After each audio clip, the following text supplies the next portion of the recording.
Hi guys, आता आपण बनवणार आहोत नारबा मच्छीचं कालवण. हे आहे नारबा मच्छी, त्याचं कालवण बनवणार आहोत, रस्सा बनवणार आहोत. आम्ही कालवण पण म्हणतो त्याला.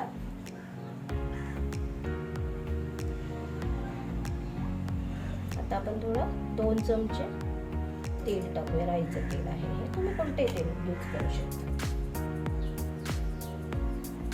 चांगलं तेल शिजलं गेलेलं आहे, मस्त कलर हे झालंय. आता ह्याच्यामध्ये पण लसूण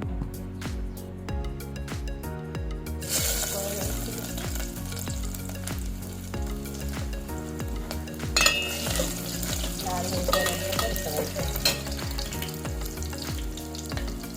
एक मिरची टाकते, कारण वाटणामध्ये पण मी एक मिरची टाकलेली आहे. तुम्हाला जे वाटण दाखवलं खोबरं कोथिंबीरचं त्याच्यामध्ये फोडणीला मिरची दिली तर तुमच्या कालवणाला तेवढीच चांगली टेस्ट येते.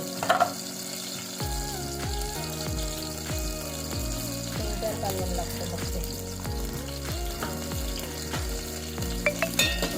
गॅस बारीक करा,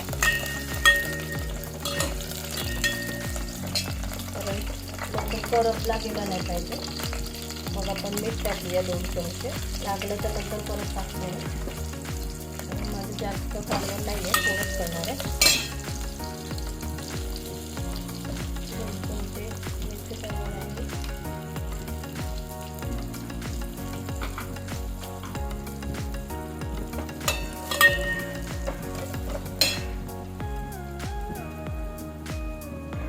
चमचा घरगुती मसाला आहे, 2 चमचा टाकते.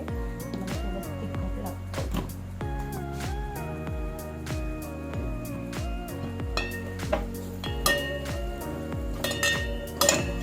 थोडंसं पाणी टाकते. मसाला आल्यानंतर हळद टाकायची राहिली आहे. हळद टाकते थोडी, 2 चमचा हळद टाकते. थोडंसं पाणी टाकायचं करूया.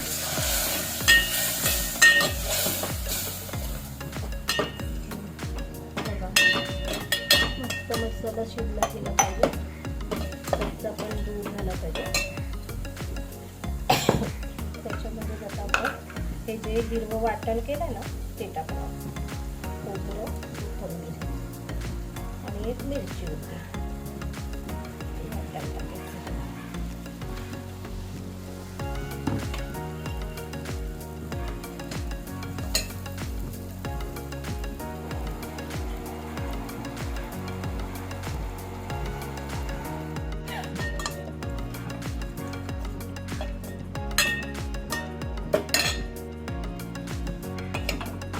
थोडा गॅस फास्ट केला पाणी टाकल्यावर. तेलाची तरी सुटू द्या जरा, म्हणजे मसाला शिजला जातो छानपैकी.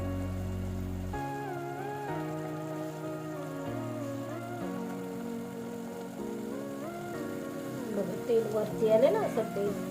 मग आपण त्याच्यामध्ये आता चिंचेचा घोल टाकायचा.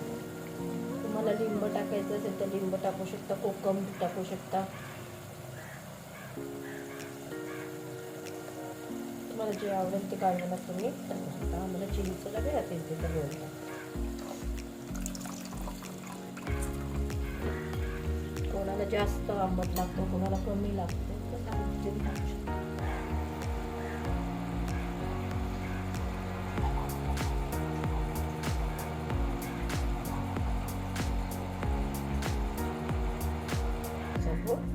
आता त्याच्यामध्ये मच्छी टाकायची. नारबा मच्छी काय मी फ्राय वगैरे केलेली नाहीये, अशी आपली कच्ची धुवून घेतली.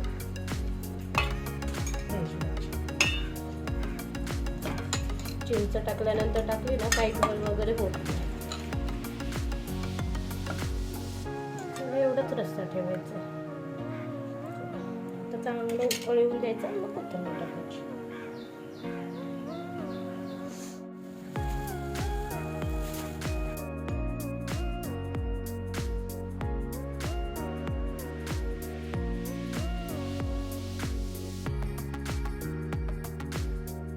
हाय गाईज, तर आपण हे मच्छीचं फ्राय बनवणार आहोत आता सध्या. ह्याच्यामध्ये मी टाकलेल्या मॅरिनेशनसाठी हळद, मीठ आणि हे आलं लसूण पेस्ट टाकलेली आहे. त्याच्यामध्ये आपण अजून हा चिंचेचा घोळ आहे, तुम्ही लिंबू पण वापरू शकता. चिंचेचा घोळ टाकते. आम्ही वर्षभराची चिंच असं बनवून ठेवतो, मीठ वगैरे लावून गोळे करून, कारण आम्हाला मच्छीला चिंच लावायची सवय आहे. त्याच्यामध्ये आता आपल्याला मसाला टाकायचा आहे. ही आहे मिरची पावडर, हा घरगुती मसाला आहे 1 चमचा.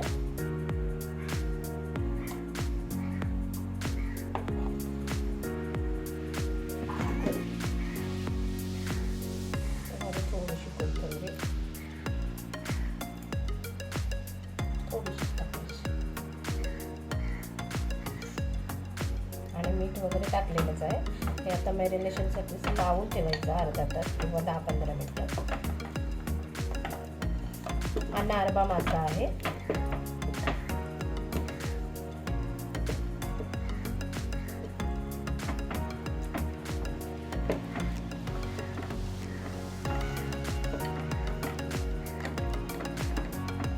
मस्तपैकी लावून ठेवायचं. नंतर मग ते रवा, तांदळाचं पीठ त्याच्यामध्ये फ्राय करायचं.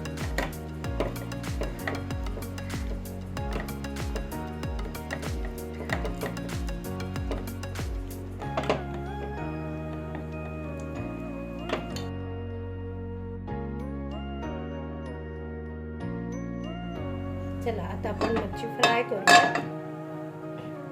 जी मॅरिनेशन करून ठेवले ना आपण, हे नारबा मासा आहे हा, मॅरिनेशन करून ठेवलं मग अशी जसं तुम्हाला दाखवलं. आता त्याच्यासाठी हे पीठ बनवलेलं आहे.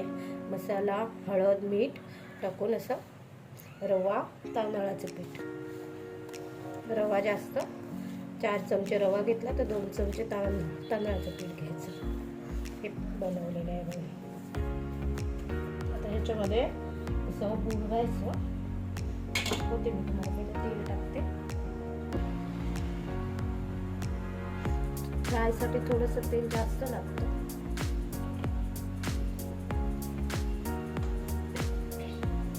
त्याला आलं लसूण पेस्ट लावलेली आहे ऑलरेडी मी, पण मी तरीसुद्धा थोडासा मसाला लसूण ठेचून घेतलेला आहे. तो तेल जरा गरम झाला तर टाकायचं.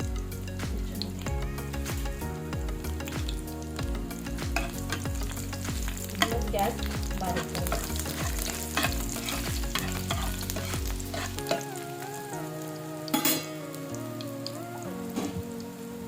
आपल्याला मॅरिनेशन करून ठेवलं ना,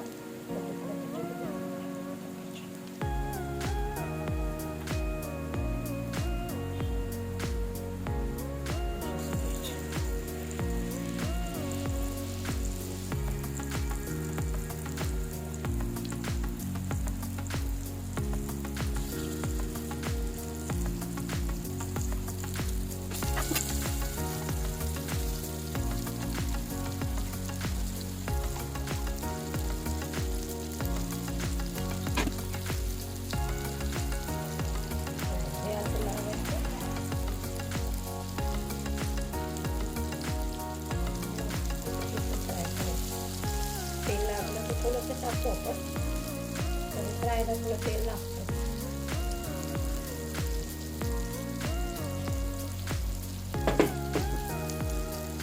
त्याच्यामध्ये आलं लसूण पेस्ट आहे.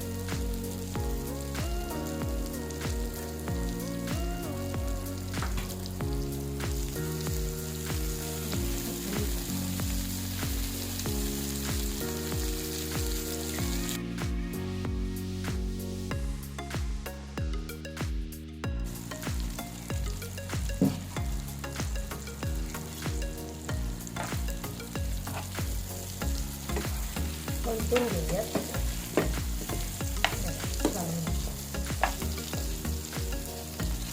दोनदा असं पलटलं ना ती छान शिजली जाते.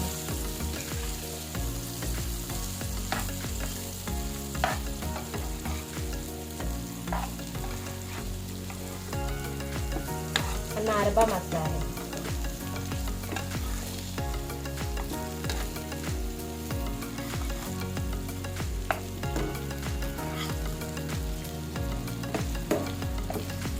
जर तुम्हाला नारबा मासा बघायचा असेल तर मला कमेंट करून सांगा. मार्केटमध्ये गेल्यानंतर मग मी तुम्हाला नारबा मासा पूर्ण कसा असतो तो पण दाखवेन.